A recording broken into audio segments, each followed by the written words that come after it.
Good morning, comic book fans. Welcome back to Comics in 5 Minutes. I'm your ever-loving host, Shorty, and we are carrying on our series of just Marvel characters getting their own solo series with Loki. Dan Ward's doing this one, and I'm a big fan of his, so you're going to get like a little bit of a bias going because I went in with high expectations. However, it did also butt up against expectations of other stuff as well. This is a story about stories. Basically, Loki is now the god of storytellers or the god of fables, and when you're going to do this idea of like writing a comic book about storytelling, I think you're stepping into kind of dangerous territory because you have Kieran Gillen who exists in the world and writes this kind of thing very effectively, whether it be about religion or music or role playing. These are all different ways we tell stories. And he has such a great knack for getting under the skin of that kind of story. When I realized what it was, I was like, okay, Dan, you're gonna have to try hard here, and he does. He really steps up. I don't think he'd take too much offence if he does watch this and realise that I'm saying he doesn't quite manage to be as good as Kieran Gillen. I hope he doesn't take too much offence by that, but Gillen is a master of his craft. But he does a fantastic job. To start with, we get a quick little explanation of what's been going on with the character, which is great for me, because I don't really read Thor comic books. I don't find him that interesting a character, although I do like Norse mythology.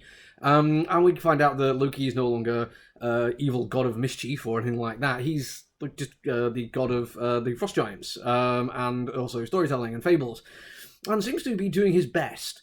But his best doesn't only mean doing it well, which I quite like, because although he comes across as like inherently charming and funny and captivating and cute in his own little way, he also seems to have a deep well of sadness within himself.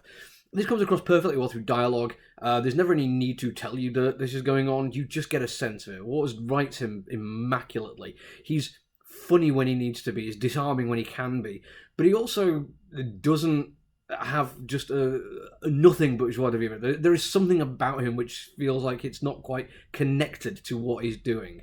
And what he's doing is hunting down broken parts of a ship made of the fingernails of cursed dead people, which is kind of part of the whole mythology thing, Norse mythology that we know about.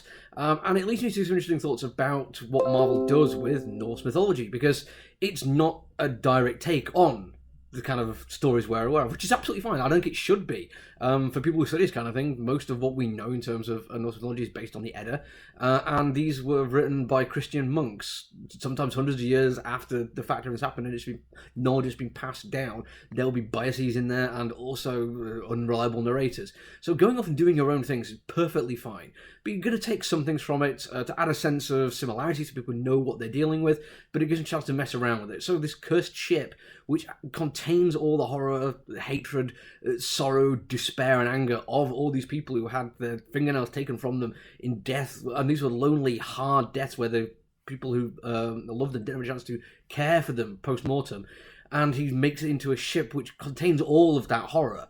And when these pieces get broken off, they shatter to various places, and he has to go and get them because they have a knock-on effect. Their hatred and despair leaches out into the world around them, and Loki seems to want to go and stop this happening.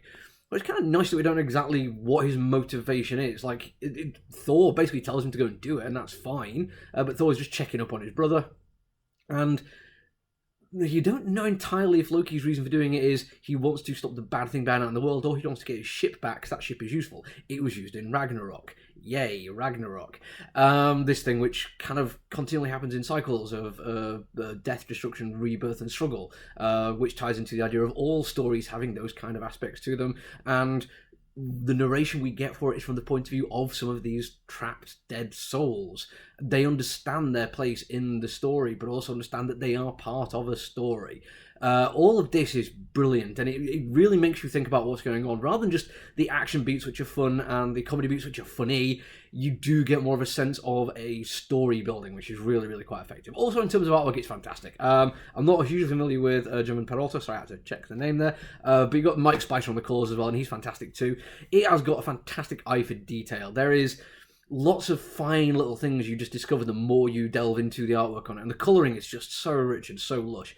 The best bits of it are when it's a bit more talking head. I think Mr. Peralta has just, or Person Peralta, I don't know what the first name is, they have a really good sense of personhood.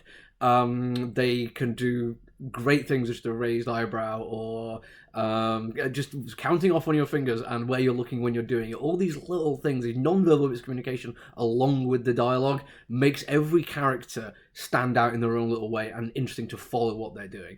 Genuinely enjoyable. I am probably going to read the rest of this. I might not buy it until it comes out in collection, because I think it's going to read quite nicely as a whole set, but absolutely worth checking out.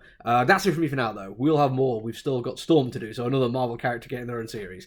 Until I see you again, though, look after each other, everyone. Stay safe. Bye!